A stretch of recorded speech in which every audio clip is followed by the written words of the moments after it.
તો જૂનાગઢના ગિરનાર તળેટીમાં વર્ષોથી ભગવાન ગણેશ વિરાજે છે। વર્ષ 1960માં પ્રાચીન કાળના મનાતા કુવાના ખોદકામ દરમિયાન ગણેશજીની મૂર્તિ મળી આવી હતી। આ સ્થળ ઈગલ ગણેશ નામથી પ્રખ્યાત છે।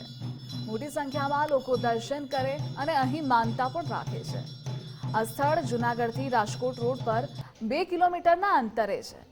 આ મંદિરની ખાસ વિશેષતા એ છે કે અહીંના ગણેશ ડાબી તરફ સૂંઢ ધરાવે છે। ઈગલ ગણપતિ ભક્તોમાં અનેરું સ્થાન ધરાવે છે અને અહીં બારે માસ ગણેશ ભક્તોની ભીડ હોય છે। અહીં ભાવિકો પોતાની શ્રદ્ધા પ્રમાણે ચાલીને આવે છે। લોકશક્તિ અને ધાર્મિક વિશ્વાસનું પ્રતીક એટલે ઈગલ ગણપતિ। ઈગલ ગણેશજીનું સ્વરૂપ છે તે સિદ્ધિ, નિવારણ, સૌભાગ્ય અને સમૃદ્ધિ પ્રદાન કરનારું। અહીં આવતા ભાવિકો દર મંગળવારે અચૂક આવે છે અને ગણેશજીના દર્શન કરી ધન્યતા અનુભવે છે। ખાનગી માલિકીના સ્થળે મંદિર છે, પણ મંદિરમાં દાનપેટી નથી તથા કોઈ પણ પ્રકારનું દાન ધર્માદા સ્વીકારવામાં પણ નથી આવતા। ઈગલ ગણપતિએ ચાલીને આવ્યા છીએ। અમને બહુ શ્રદ્ધા છે ગણપતિ દાદાની અને ઈગલ મંદિર છે એ આપણે યાર્ડ છે જૂનાગઢનું ત્યાં આવેલું છે અને અમે લગભગ મોસ્ટલી અમે મંગળવારે આવીએ છીએ શક્ય હોય ત્યાં સુધી। તો અમને બહુ શ્રદ્ધા છે, અમારી બધી મનોકામના પૂર્ણ થાય છે અને અમને બહુ મજા આવે છે અહીંયા ચાલીને આવવાની। અમે દર મંગળવારે આવીએ છીએ અને અહીંયા ધાર્મિક આ ગણપતિ દાદાનું એટલું બધું મહત્વ છે કે અને કૂવામાંથી પ્રગટ થયેલા છે।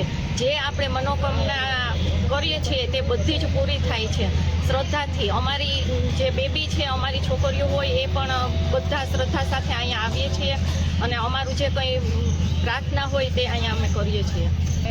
સ્વયંભૂ પ્રગટ થયેલા છે। અહીં કોઈ વસ્તુની કોઈ સ્વીકાર્ય નથી, કોઈ વસ્તુ લેવામાં આવતી નથી, ભેટ સ્વીકાર્ય નથી ને શ્રદ્ધાપૂર્વક આવે છે ને અમારી જે કામનાઓ મનોકામના છે એ પૂરી થઈ છે। હજી ભગવાન માતા ગણપતિ દાદા પૂરી કરે એવી। આ મંદિર જે છે અહીંયા ગણપતિ સ્વયંભૂ થયેલા છે। બહુ શ્રદ્ધાથી જે છે હું માનું છું અને મારી જેવા ઘણા વ્યક્તિઓ છે જૂનાગઢના કે જે પોતાની શ્રદ્ધાથી જ અહીંયા માનતા માને છે। સામાન્ય રીતે ઘરની કોઈ પણ પરિસ્થિતિ હોય, તો પારિવારિક સમસ્યા હોય કે પૈસાની કોઈ પણ પ્રકારની સમસ્યા હોય, અહીંયા ગજાનન બાપા પાસે જે કોઈ પણ તમારી સમસ્યા રજૂ કરે છે, ગજાનન બાપા હાજર હજુર છે અને અહીંથી સેવા પૂજા કાંઈ પણ જે કરો છો, માનતા માનો છો, એ માનતા જે છે એ ફળે છે। આ જગ્યા છે એ વસરામભાઈની છે।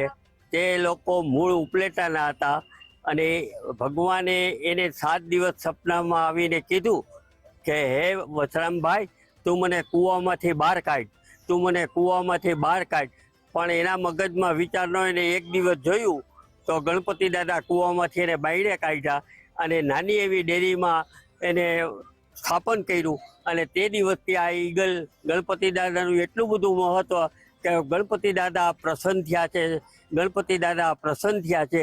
એ રીતે ભગવાને એને બાયડે કાઢ્યા પછી એની એટલી બધી ચડતી થઈ કે આજે એ ખૂબ દાન પુણ્ય ખૂબ કરે છે અને ભગવાને એને રીધિ સિદ્ધિ આપી છે। આજથી 65 વર્ષ પહેલાં 1960માં આ મૂર્તિ સ્વયંભૂ મળી છે। જ્યારે અમે વાવનું કામ કરતા હતા ત્યારે એક સ્વામિનારાયણ સાધુએ કીધું કે ભાઈ 10-12 ફૂટ પછી તમે આમાં ધ્યાન રાખજો, કોઈ પણ પુરાતન મૂર્તિ મળશે।